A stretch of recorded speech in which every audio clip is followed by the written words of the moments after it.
Welcome to another new episode of the Get Organised with Declutter Me podcast with myself, Shalina. I hope you're well wherever you are in the world. Today, we're going to be looking at decluttering and organising through the lens of an interior designer. Whether you're tuning in for the first time or you've been a loyal listener for a while, I'm so happy to have you here today.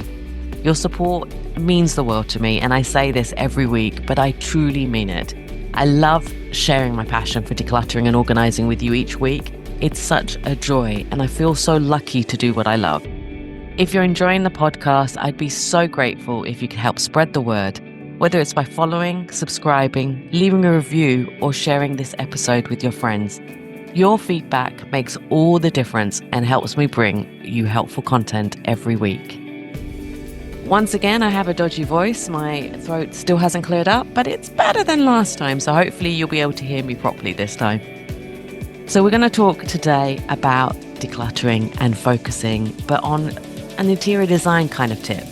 So when we think about decluttering, we often focus on getting rid of things we no longer need. But what if we took a different approach? What if we looked at our space like an interior designer would? Designers don't just remove clutter, they curate a space, making sure every item contributes to the overall aesthetic and function of a room. So in this episode, we're going to be talking about what to keep and what to let go of to create a cohesive space, and how to organize with a designer's mindset to make your home look stunning and work efficiently. So let's get started. Let's first talk about thinking like an interior designer when decluttering. When I work with clients, I always emphasize functionality, ensuring that everything in their home serves a purpose and is easy to access. But interior designers can go beyond that. They can focus on aesthetic, mood, and flow, considering how a space feels and how each item contributes to the overall look. The key is balance, creating a home that is both beautiful and practical for everyday life. Have you ever walked into a room that just feels right? It's not just about having nice furniture or pretty decorations. It's about the way that everything comes together. A well-designed space is intentional. Every piece has been carefully chosen and nothing feels out of place. This is what we want to achieve when decluttering and organizing, not just a tidy space, but a curated one. So how do interior designers approach a space, and how can we apply that when decluttering? So first, let's talk about the designers focusing on the bigger picture. So interior designers don't just buy things randomly. They look at the entire space first. They consider factors like the overall style and theme of the home, the existing color palette, and whether new additions complement it. How each piece fits into the flow of the room. Does it enhance or disrupt it? When decluttering, we need to take the same approach. Instead of looking at each item individually, step back and assess the entire space. Imagine you're seeing your home through a designer's eye. Does every piece you own work together, or does it make it feel like a mix of random things collected over time? Are there clashing colors, outdated items, or pieces that don't match your vision for your home? Are certain areas overcrowded while others feel sparse? A home that feels cohesive is one where everything has been thoughtfully chosen. When decluttering, start by identifying what fits into the bigger picture and what doesn't. Next, they consider purpose and harmony. So interior designers are not just decorators, they are also curators. They don't fill a space with random objects just because they look nice. Instead, they carefully select pieces that work well together, creating a sense of harmony. When you declutter, apply this mindset. Does this item enhance the look and feel of my space, or does it make it feel chaotic and cluttered?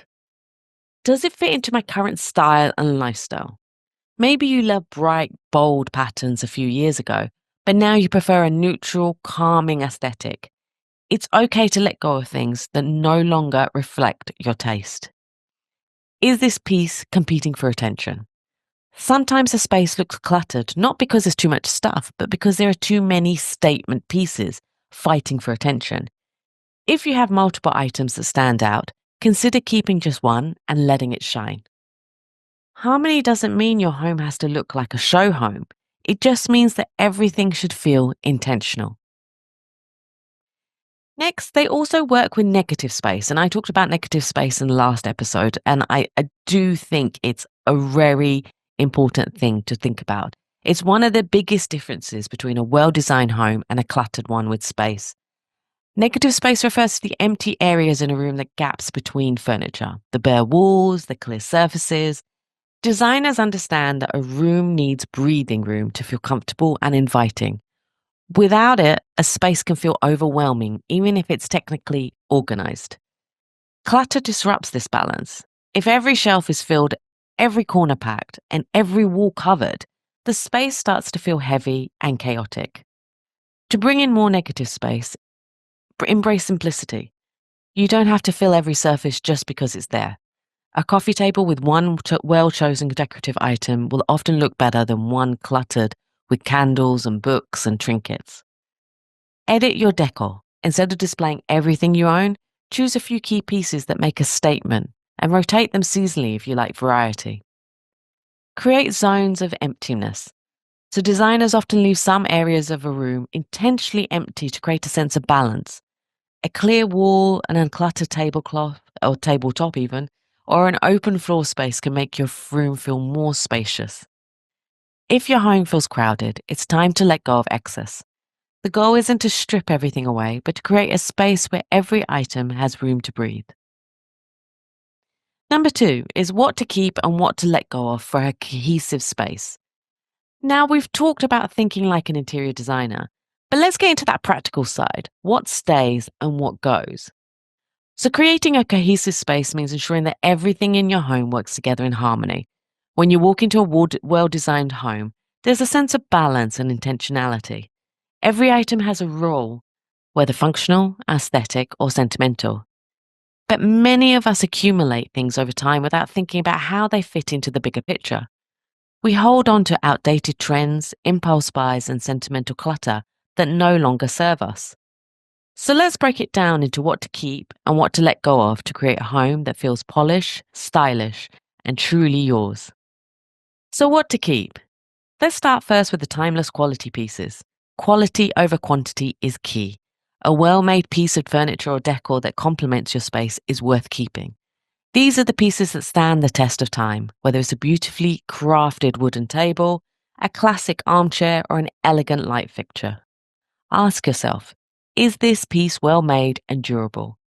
Does it still fit my style and space? Will it remain relevant over time, or is it just another passing trend? If the answer is yes, it deserves a place in your home. Next are the items that contribute to the overall theme or color scheme. A cohesive home has a consistent look and feel. Interior designers often work within a set color palette to create harmony. If something stands out in a jarring way, it can disrupt the flow of the space. Before keeping an item, ask yourself, does it complement the dominant colors in my home? Does it fit the overall style I'm going for? If I saw this item in a shop today, would I buy it again? If an item sticks out like a sore thumb, it might be time to let it go.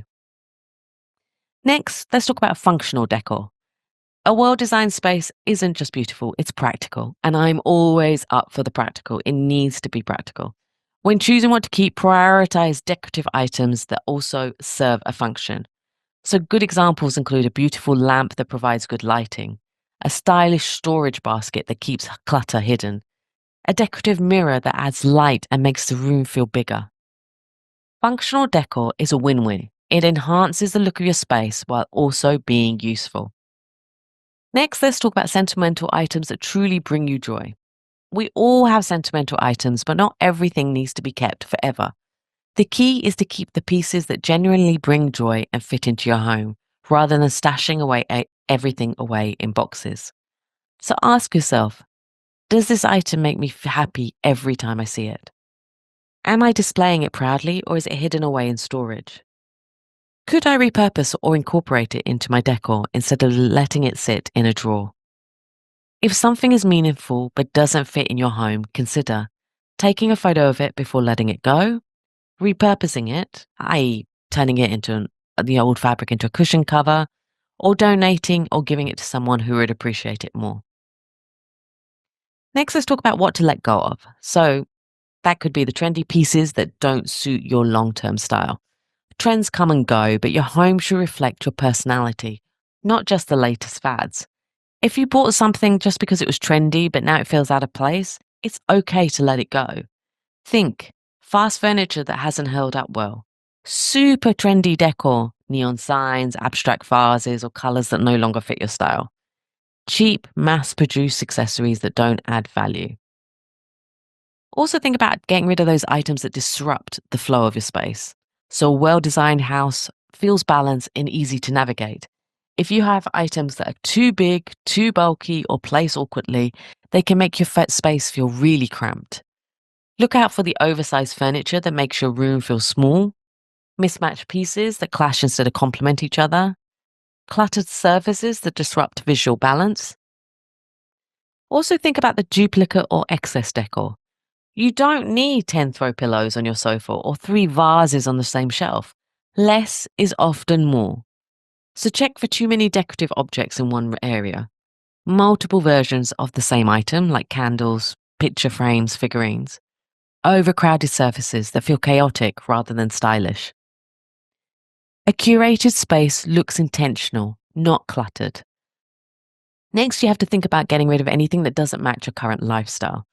Your home should reflect who you are today, not just who you were in the past.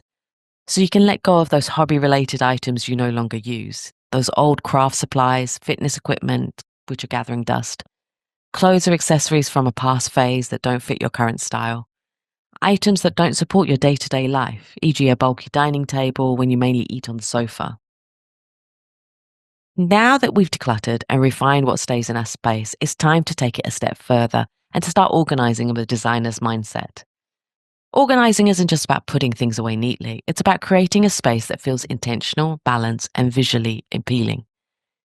Interior designers don't just tidy up, they curate spaces. Every piece has a place and every element works together to create a sense of harmony.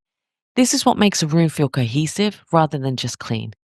So, how can we organize in a way that feels designed rather than just tidy?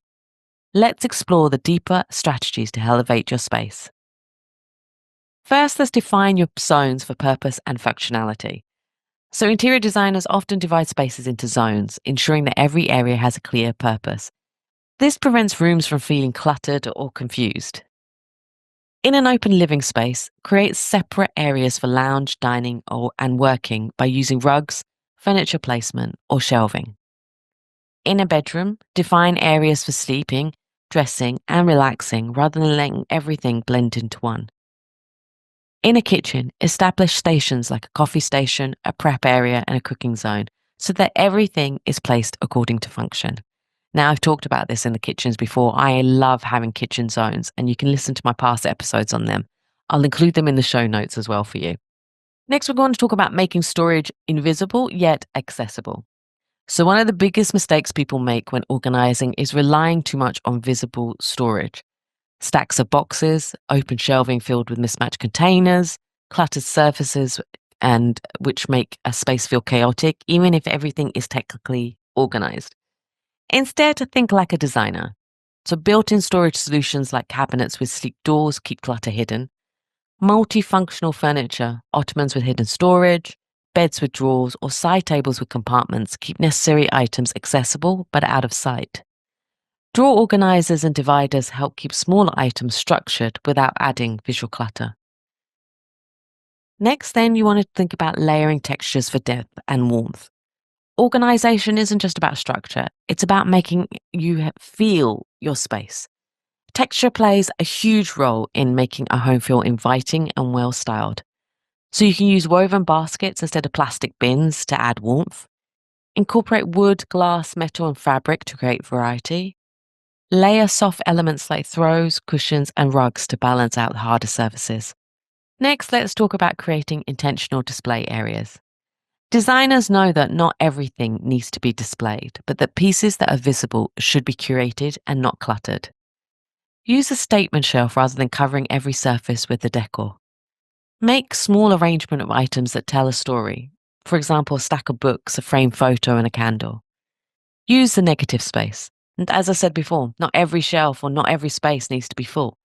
A few well-placed objects can have more impact than a crowded display. Next, I want you to pay attention to the proportions and scale. A well-organized space isn't just about reducing clutter, it's also about ensuring that everything fits within that space. A huge sofa in a small room can make the space feel really cramped. Tiny artwork on a large wall can look out of place. A bulky bookcase in a narrow hallway can disrupt flow. And I have felt that often, when you're going through the hallway, taking things and you're like, I just feel claustrophobic. Ugh. So when organizing, step back and assess. Does each item fit the scale of the room? Are large and small items balanced throughout the space? Is the furniture arranged in a way that feels open rather than cramped? Then use color to enhance organization. Color plays a huge role in how space feels, and it can also be used strategically to keep things looking streamlined. Neutral and monochrome storage solutions help create a seamless, cohesive look. Color-coded organization, like for bookshelves or bins in matching shades, can make a space feel more intentional. Consistent tones across furniture and accessories can prevent a space from looking too busy. Next, let's talk about keeping the high-traffic areas minimal. The places we use most often, like the entryway, the kitchens, and the workspaces, should be as clutter-free as possible to ensure smooth daily routines. An entryway, you can use small hooks, a slim console table, or a designated spot for your keys and bags. In the kitchen, keep the countertops clear by storing appliances that you don't use daily. In your workspace, you can use hidden cable management solutions and minimal desk accessories to avoid distractions. Next, let's add the finishing touches for a polished look. So even the most organized space can feel unfinished without the right details. Interior designers know that the little things make a big difference. Scent matters. A diffuser, a candle, fresh flowers can elevate a space instantly. Layered lighting. So use a mix of ceiling lights, table lamps, and a floor lamp to create warmth and depth. Personal touches. Artwork, meaningful objects, and a well-chosen accessory prevents a home from feeling too sterile. And I do love going to people's houses and seeing the bits and pieces that add their personality and add their story of their life into the house, instead of having these sterile accessories that you see in the home shops. So organizing with a designer's mindset is about curating a space that feels intentional, stylish, and functional, not just neat.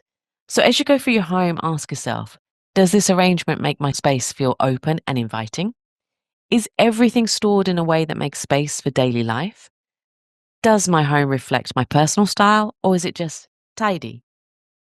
By thinking beyond storage and focusing on flow, aesthetics, and function, you can create a home that feels designed, not just decluttered.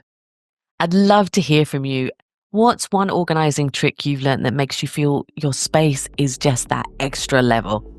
Let me know on social media or leave a comment in the comment box. And also, let me know if you'd love me to talk about anything else during these episodes. Thanks so much again for listening. I always appreciate it. If you love this episode, please share it with your friends and family. Until next time, thanks for listening, and I'll speak to you next week. Bye.